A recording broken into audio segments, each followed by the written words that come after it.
আসসালামু আলাইকুম। অনার্স পরীক্ষার খাতায় কতগুলো পেজ লিখতে হবে? অনেকেরই প্রশ্ন।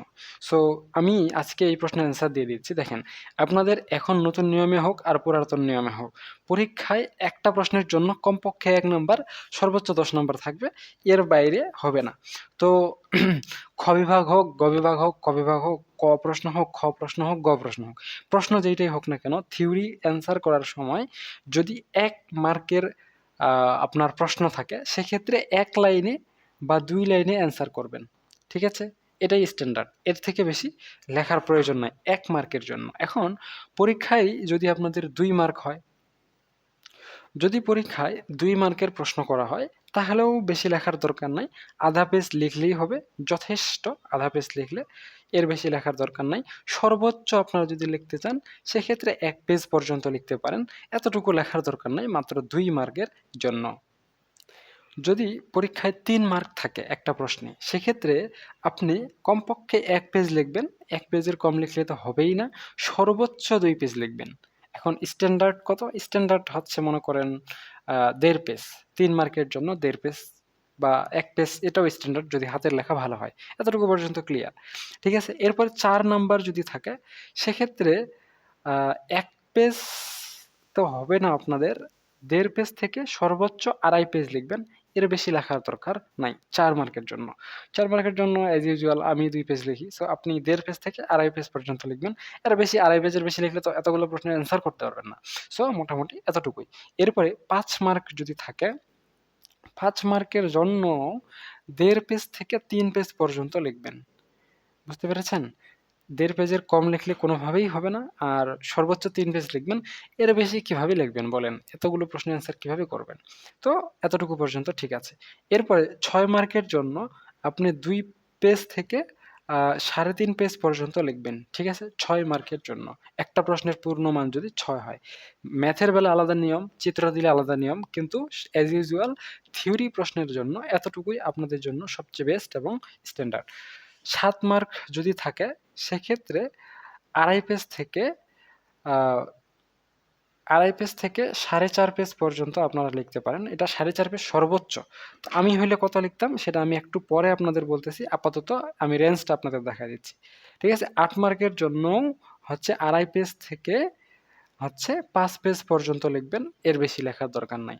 ৯ মার্কের জন্য ৩ পেজ থেকে ৬ পেজ সর্বোচ্চ লিখবেন এবং ১০ মার্কের জন্য ৩.৫ পেজ বা ৩ পেজ লিখতে পারেন। ৩ পেজ থেকে আপনারা ৮ পেজ পর্যন্ত লিখতে পারেন। যার হাতের লেখার গতি যেমন তেমন।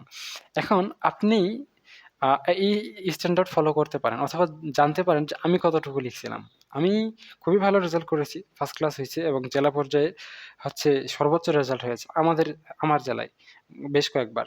উম তো আমি ১ মার্কের জন্য ১ লাইন লিখেছি বেশিরভাগ। কখনো, কখনো ২ লাইন লিখেছি। লাইন এটা। ঠিক আছে? এটা কিন্তু লাইন। ঠিক আছে? এরপরে ২ মার্কের জন্য আমি বেশিরভাগ ক্ষেত্রেই ১ পেজ লিখেছি। আমি জানি ২ মাসে ২ মার্কের জন্য ১ পেজ লেখাটা একটু বেশি হয়ে যায়। কিন্তু আমি লিখেছি কারণ একটা পেজে ২ মার্ক, এটাকে আমি সুইটেবলই মনে করি। ঠিক আছে? আর ৩ মার্কের জন্যও কিন্তু আমি 1 পেজ লিখছি। বুঝতে পেরেছেন? আমি নিজে যেটা লিখছি সেটা বলতেছি।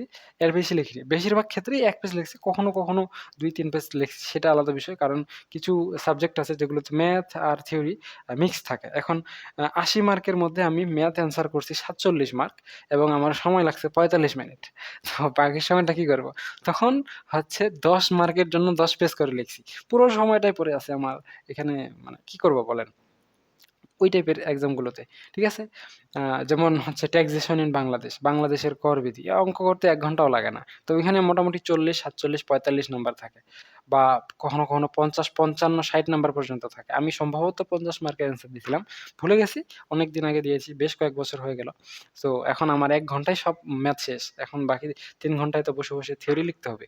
সো যেহেতু অলরেডি আমার ৫ নাম্বার চলে আসছে, কারণ ম্যাথে যতর মধ্যে তত পাই নিছি। কারণ ম্যাথ ভুল যাওয়ার কোনো অপশনই নাই। সো বাকি অংশটুকু আমি এখন ওই 3 নাম্বারের জন্য 4 পেজ করে লিখছি। কারণ হাতে সময় ছিল। আপনার হাতে সময় থাকলে আরো বেশি লিখবেন। না থাকলে মিনিমাম এটা লিখবেন।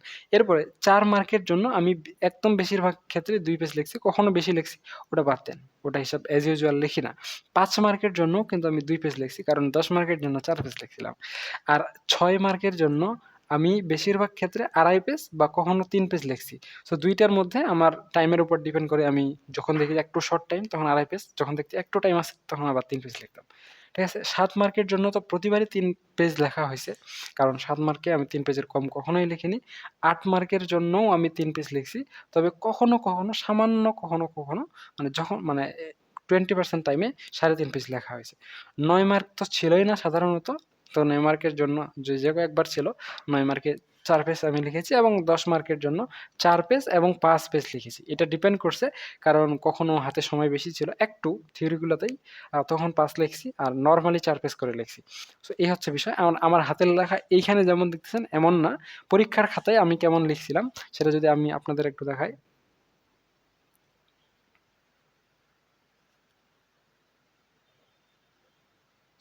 আমি এইভাবে পরীক্ষার খাতায় লিখছিলাম।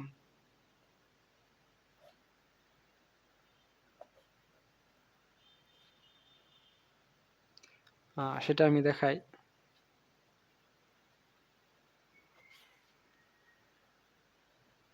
দেখেন অনার্স পরীক্ষার খাতায় আমার লেখাগুলো এমন ছিল।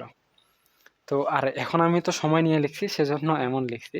তো এই আরকি। সাধারণত আপনাদের এরকমই হবে লেখাগুলো। সো এই হচ্ছে বিষয়। কখনো, কখনো হচ্ছে আপনার লেখাগুলো অতটাও ভালো হবে না স্পিডে লিখতে গেলে। তো এভাবেই আপনারা লিখবেন। আপনি যদি আরো ভালো লিখতে পারেন আরো ভালো। তো ঠিক আছে, আজকে পর্যন্তই। ধন্যবাদ।